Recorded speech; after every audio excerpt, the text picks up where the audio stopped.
வணக்கம். இன்னைக்கு நம்ம வீடியோவில் கிறிஸ்பி பிரெட் ரோல் எப்படி பண்ணலான்னு பார்க்கலாம். அதுக்கு நான் 8 பிரெட் எடுத்திருக்கேன். அதோட ஓரங்களை கட் பண்ணி வச்சுருக்கேன். கோட் பண்ணி பொரிக்கிறதுக்காக பிரெட் கிரம்ஸ் எடுத்திருக்கேன். இதில் 2 டேபிள் ஸ்பூன் சோள மாவு, 2 டேபிள் ஸ்பூன் மைதா மாவு தண்ணி விட்டு கட்டி இல்லாமல் கலந்து எடுத்து வச்சுருக்கேன். வேக வச்ச 2 பெரிய சைஸ் உருளைக்கிழங்கு, 2 பெரிய சைஸ் வெங்காயம் பொடியாக கட் பண்ணது, 1 பச்சை மிளகாய் பொடியாக கட் பண்ணது, 1/2 டீஸ்பூன் இஞ்சி பூண்டு பேஸ்ட், கொஞ்சமாக கொத்தமல்லி தழை, 1 டீஸ்பூன் கரம் மசாலா, 1 டீஸ்பூன் மல்லித்தூள், 1 டீஸ்பூன் காஷ்மீரி மிளகாய் தூள் எடுத்திருக்கேன். அது இல்லைன்னா நீங்கள் வெறும் தனி மிளகாய் தூள் கூட எடுத்துக்கலாம். உப்பு தேவையான அளவு, எண்ணெய் தேவையான அளவு. இப்போ எப்படி செய்யலான்னு பார்க்கலாம். ஒரு மிக்சிங் பவுல் எடுத்துக்கோங்க. இதில் 8 பிரெட்டையும் சேர்த்துட்றேன். எல்லாமே மீடியம் சைஸ் தான் எடுத்திருக்கேன். சின்ன சின்னதாக கையாலேயே உதுத்து விட்டுக்கலாம். இப்போ இதோட உருளைக்கிழங்கு இதையும் மசிச்சு சேர்த்துக்கலாம்.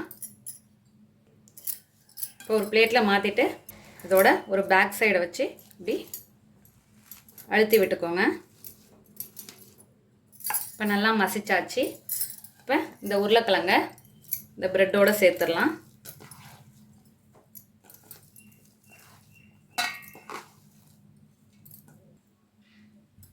இப்போது இதில் பச்சை மிளகாய், கொத்தமல்லி தழை, இஞ்சி பூண்டு பேஸ்ட், மிளகாய்த்தூள், கரம் மசாலா, மல்லித்தூள், வெங்காயம்,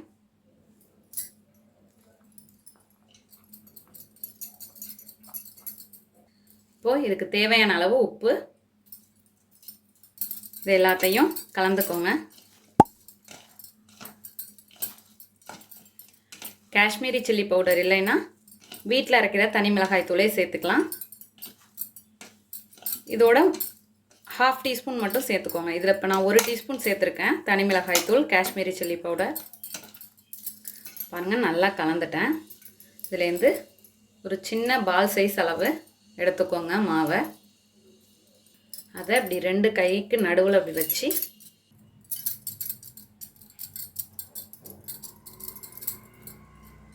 பாருங்கள், இந்த ஷேப்புக்கு ரெடி பண்ணியாச்சு. இதே போல் எல்லா மாவையும் ரெடி பண்ணிடலாம்.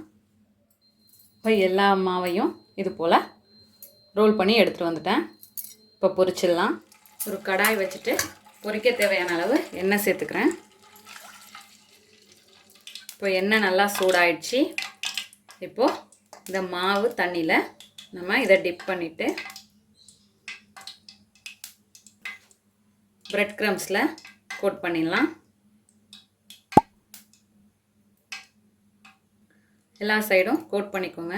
இப்போ எண்ணெயில் சேர்த்துடலாம்.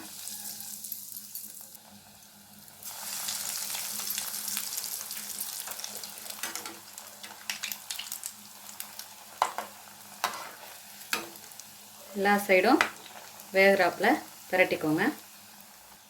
இப்போ எல்லா சைடும் வந்துடுச்சு. இதை ஒரு பிளேட்டில் மாற்றிடலாம்.